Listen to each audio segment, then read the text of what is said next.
সক্রিয় আওয়ামী লীগের soft power. July আগস্টে শত শত লাশ ফেলে হাজার হাজার মানুষকে আহত পঙ্গু করে গণঅভ্যুত্থানের মুখে ক্ষমতা ছেড়ে পালিয়ে গেলেও নিশ্চিহ্ন হয়ে যাননি আওয়ামী লীগ। এমনকি এই নিয়ে তাদের মধ্যে কোনো অনুতাপ অনুশোচনা দেখা যাচ্ছে না, বরং প্রচণ্ড প্রতিশোধ পরায়ণ হয়ে আবারও ফিরে আসার সুযোগ খুঁজছে। ক্ষমতা হারানোর পর তারা নানা কায়দায় ঘুরে দাঁড়ানোর চেষ্টা অব্যাহত রাখে, কিন্তু তারা বিস্তার করছে একের পর এক ষড়যন্ত্রের জাল। নানা বেশে মাঠে ফেরার চেষ্টা করে বারবার ব্যর্থ হলেও উদ্যম হারায়নি। আর এই ক্ষেত্রে তাদের মিত্র ভারতকেও ব্যবহার করছে, লগ্নি করছে সেখানকার মিডিয়ার পেছনেও। বলতে গেলে আওয়ামী লীগ এখন নানা ফ্রন্টে খেলে যাচ্ছে, একটার পর একটা কার্ড ছাড়ছে, নানাভাবে ফিরে আসার ক্ষেত্র প্রস্তুত করছে তারা। আর এরই মধ্যে সক্রিয় হয়েছে আওয়ামী লীগের সফট পাওয়ার শক্তিগুলো। আওয়ামী লীগের এই সফট পাওয়ার তথা আওয়ামীপন্থী গণমাধ্যম, সাংস্কৃতিক ও বুদ্ধিবৃত্তিক অঙ্গন সহ বিভিন্ন প্রচার যন্ত্র অত্যন্ত শক্তিশালী অস্ত্র বটে। 5 আগস্টের পর এই সফট পাওয়ারের মোড়ক কিছুটা নষ্ট হলেও মূল কাঠামো রয়েছে এখনও অক্ষত। পরিস্থিতির প্রেক্ষাপটে কোনো কোনো ক্ষেত্রে একটু খোলস পাল্টেছে মাত্র। আওয়ামী লীগ যখনই বিপদে পড়েছে তখনই আওয়ামী লীগের সফট পাওয়ার সক্রিয় হয়ে তাদের উদ্ধার করেছে। তা না হলে পৃথিবীর অনেক দেশের মতো স্বৈরাচারী দল হিসেবে আওয়ামী লীগের নিশ্চিহ্ন হয়ে যাওয়ার কথা, কিন্তু বাংলাদেশে তা হয়নি। যখনই আওয়ামী লীগের পতন ঘটে তখনই পরিস্থিতি বুঝে আওয়ামী লীগের এই সফট পাওয়ার তাদের ফিরে আসার বৈধতা বা ন্যায্যতা দাঁড় করিয়ে দেয়। রাজনীতিতে আওয়ামী লীগের একটা গ্রহণযোগ্যতা বা প্রয়োজন পরোক্ষভাবে যুক্তি করার চেষ্টা করে।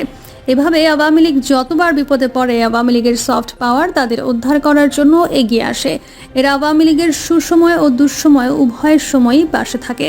গত 16 বছর তারা ইনিয়ে বিনিয়ে নানাভাবে আওয়ামী লীগের পক্ষে বয়ান তৈরি করেছে এবং তাদের অবৈধ শাসন ক্ষমতার ন্যায্যতা প্রদান করেছে।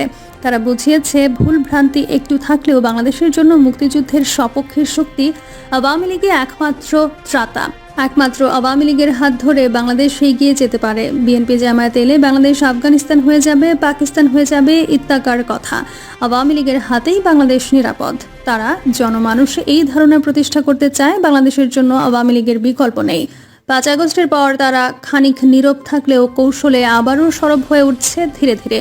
অন্তর্বর্তী সরকারের দুর্বলতা চিহ্নিত করে এই সরকারকে কিভাবে দ্রুত অজনপ্রিয় করে তোলা যায় সেই লক্ষ্যে কাজ করে যাচ্ছে রীতিমতো। এখন বাংলাদেশ যেভাবে চলছে তার চেয়ে আওয়ামী সময়টাই ভালো ছিল বা আগেই ভালো ছিলাম, এমন একটা মনোভাব দাঁড় করাতে তারা বেশ সক্রিয়। বিশেষ করে সোশ্যাল মিডিয়ায় আওয়ামী লীগ ও তাদের সহযোগীরা খুবই সক্রিয়। আওয়ামী লীগের পক্ষে মাঠে সরব হতে শুরু করেছে কথিত অনেক সাংবাদিক। এরই মধ্যে তারা সমন্বয়ক বা ছাত্র নেতৃত্বকে নানাভাবে বিতর্কিত করার মাধ্যমে জুলাইয়ের গণঅভ্যুত্থানকে প্রশ্নবিদ্ধ করার জন্য নানা বয়ান হাজির করছে। সেই সঙ্গে রাজনৈতিক দল ও ইউনূস সরকারের মধ্যে দূরত্ব সৃষ্টির লক্ষ্যে তাদের কার্যক্রম থেমে নেই। নানাভাবে সন্দেহ ও অবিশ্বাসের বীজ বপন করে যাচ্ছে প্রতিনিয়ত। আর এসবের ফলাফলও এখন দৃশ্যমান হচ্ছে। তারা অপ্রাসঙ্গিকভাবে 52, 71 এসব টেনে এনে 71-এর 24-এর মধ্যে একটা বিরোধ সৃষ্টির প্রয়াস চালাচ্ছে। আবারও তারা হাজির করছে মুক্তিযুদ্ধের চেতনার আওয়ামী বয়ান। 24-এর গণঅভ্যুত্থানে যারা নেতৃত্ব দিয়েছে তাদের মুক্তিযুদ্ধের চেতনার বিরোধী শক্তি বলে তারা একটা বিরোধ লাগিয়ে ফায়দা হাসিল করতে সচেষ্ট। তারা চাচ্ছে আওয়ামী লীগের ওপর থেকে 24-এর গণহত্যার কলঙ্ক হালকা করতে এবং আওয়ামী লীগ যে ভুল পথে ছিল না সেটাই প্রমাণ করতে চাচ্ছে তারা। আওয়ামী লীগের এই সফট পাওয়ার চাচ্ছে সমন্বয়ক বা ছাত্র নেতৃত্বকে যেভাবে হোক বিতর্কিত বা সমালোচিত করে জুলাইয়ের গণঅভ্যুত্থানটাকে প্রশ্নবিদ্ধ বা যতটা সম্ভব গুরুত্বহীন করে দিতে। আর তাতে আওয়ামী লীগ অনেকটা দায়মুক্ত হয়ে যাবে। জুলাই অভ্যুত্থানে মশাল যত দীপ্যমান থাকবে আওয়ামী লীগ মুখ লুকাতে পারবে না বা তাদের ভয়ঙ্কর হত্যাযোগ্য আড়াল করতে পারবে না। আওয়ামী লীগের পক্ষে 24-কে হজম করা অসাধ্য, তাই যেভাবে হোক 24-কে বিতর্কিত বা কলঙ্কিত করতে পারলে তারা বাঁচে। জুলাইয়ের অভ্যুত্থানের মাধ্যমে দেশে যে একটা জাতীয় ঐক্য তৈরি হয়েছে সেটা আওয়ামী লীগের জন্য অসহ্যকর। তারা নানা বিতর্ক হাজির করে আওয়ামী ফ্যাসিস্ট বিরোধী ঐক্যে ফাটল ধরাতে চাচ্ছে। এটা করতে পারলে প্রতিশোধ পরায়ণ আওয়ামী লীগের পুনর্বাসনের পথও অনেকটা সুগম হয়ে যায়। এর মধ্যে তাদের এই সূক্ষ্ম ফাঁদে পা দিয়েছে অনেকে। জাতীয় ঐক্যে এরই মধ্যে তারা বিভেদ লাগিয়ে দিয়েছে। অভ্যুত্থানকে কেন্দ্র করে যে ঐক্য প্রতিষ্ঠা হয়েছিল এরই মধ্যে সেই ঐক্য অনেকটা চির ধরেছে। ছাত্রদের যে ঐক্যবদ্ধ শক্তি সেখানেও ফাটল ধরেছে। নিজেরাই এখন জড়িয়ে যাচ্ছে নানা কোন্দলে। অনাকাঙ্ক্ষিত ও অনাবশ্যক বিতর্কের অবতারণা ঘটছে।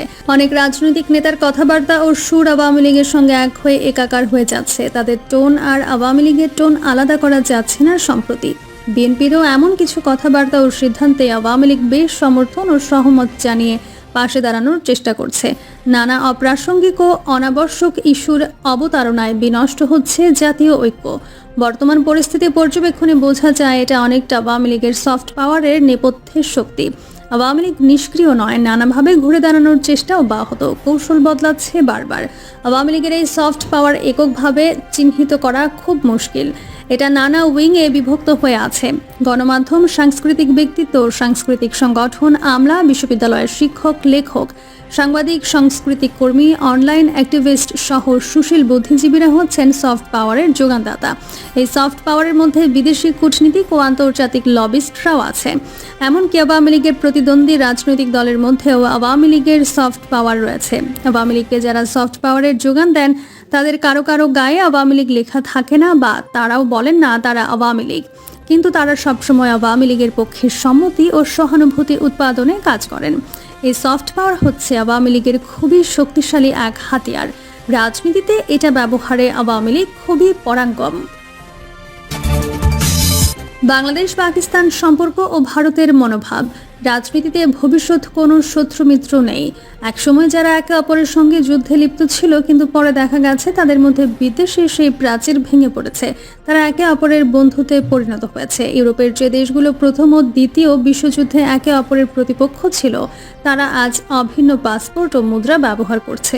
কিন্তু বাংলাদেশ ও পাকিস্তানের মধ্যকার ইতিহাস ও সম্পর্কের বিষয়টি ভিন্ন ও আলাদা।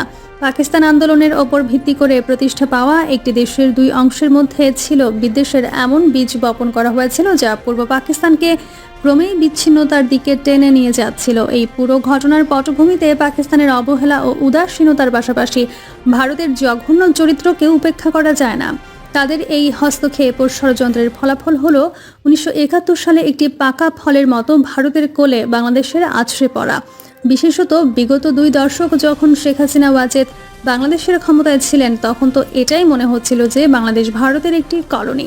তবে গত বছরের আগস্টে শেখ হাসিনার জুলুম ও অন্যায়ের বিরুদ্ধে শিক্ষার্থীদের নেতৃত্বে গোটা বাংলাদেশে আন্দোলন গড়ে ওঠে এবং এর ফলে হাসিনা দেশ থেকে পালিয়ে ভারতে আশ্রয় গ্রহণ করেন। এই পরিস্থিতিতে ভারত ও বাংলাদেশের কূটনৈতিক সম্পর্কের মধ্যে শীতলতার ছাপ পরিলক্ষিত হয়। এমনকি হামলা হয় ভারতে অবস্থিত বাংলাদেশের কনসুলেটেও। আর এতে দেশ দুটির পারস্পরিক সম্পর্ক এমন এক উত্তেজনাকর পর্যায়ে উপনীত হয় যা ভারত নিজেও আশা করেনি। পাশাপাশি বাংলাদেশের নতুন পররাষ্ট্রনীতিও ভারতের জন্য চ্যালেঞ্জ হয়ে দাঁড়ায়। একই সঙ্গে আন্তর্জাতিক ফোরামগুলোতে পাকিস্তান ও বাংলাদেশের অভিন্ন মনোভাবেরও দেখা মেলে এবং এরই মধ্যে ভারতে আশ্রিত শেখ হাসিনা ওয়াজেদের প্রত্যর্পণের জন্য আনুষ্ঠানিকভাবে দেশটির কাছে কূটনৈতিক অনুরোধ জানিয়েছে বাংলাদেশ। বাংলাদেশ তাদের পূর্ববর্তী পাঠ্যক্রম পরিবর্তন করে নতুন পাঠ্যক্রম প্রণয়ন করেছে। মনীষীদের নামও বদলে ফেলা হয়েছে। বাংলাদেশ ইস্যুতে এসবের সঙ্গে ভারতের জন্য সবচেয়ে উদ্বেগজনক বিষয়টি হলো দ্রুত গতিতে পাকিস্তানের সঙ্গে বাংলাদেশের সম্পর্ক ঘনিষ্ঠ হওয়া। আগস্টের পর বাংলাদেশের অন্তর্বর্তী সরকারের প্রধান উপদেষ্টা ও নোবেল বিজয়ী অধ্যাপক ডক্টর মোহাম্মদ ইউনূস এরই মধ্যে অন্তত 2 বার পাকিস্তানের প্রধানমন্ত্রী মিয়া শাহবাজ শরীফের সঙ্গে সাক্ষাৎ করেন। অপরদিকে ভারতের প্রধানমন্ত্রী নরেন্দ্র মোদীর সঙ্গে এখন পর্যন্ত তার কোনো সাক্ষাতের সম্ভাবনা তৈরি হয়নি। বাংলাদেশ ভারতের সঙ্গে একটি বড় ধরনের টেলিকম চুক্তি বাতিল করেছে। বিপরীতে বাংলাদেশের বন্দরে নোঙর করেছে পাকিস্তানের বাণিজ্যিক জাহাজ। এমনইভাবে 2 দেশের মধ্যে বেআইনি ইমিগ্রেশন, ধর্মীয় সংখ্যালঘুদের অধিকার ও পানি বন্টন চুক্তির মতো সমস্যাগুলো মাথাচাড়া দিয়ে উঠেছে। অন্যদিকে পাকিস্তান বাংলাদেশের জন্য ভিসা ফি বাতিল করেছে এবং চট্টগ্রাম থেকে করাচির দূরত্ব কমিয়ে আনছে। প্রিয় দর্শক, এই ছিল এখনকার সর্বশেষ সংবাদ। আপডেট সব সংবাদ পেতে চ্যানেলটি সাবস্ক্রাইব করে বেল আইকনটি ক্লিক করে রাখুন।